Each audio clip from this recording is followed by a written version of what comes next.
मी आज तुम्हाला आलू कोफ्त्याची भाजी दाखवणार आहे।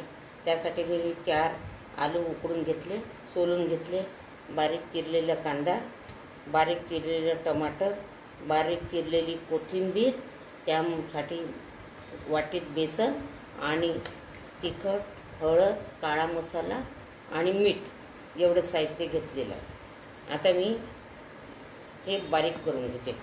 हे आलू मी फोडून मॅश करून, बटाटे मॅश करून घेतले चांगले। तिखट, हळद, काळा मसाला आणि मीठ हे घालते।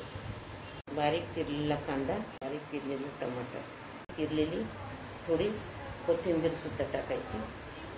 हे आलूमध्ये सगळं मिश्रण मिक्स केलेलं आहे। आता यामध्ये मला थोडं थोडं बेसन घालून मिक्स करायचं, याचा गोळा जमला पाहिजे।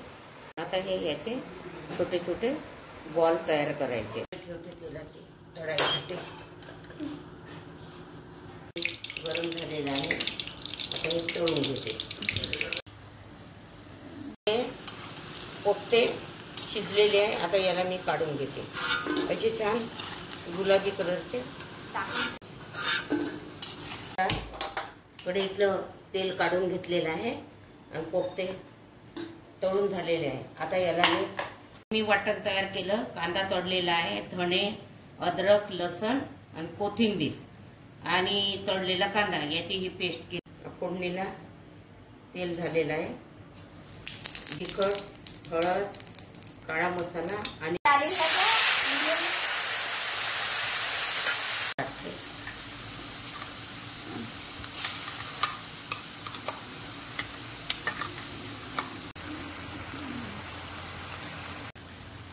मसाला छान शिजला। आता याला छान तेल सुटलेलं आहे, मसाला छान शिजलेला आहे।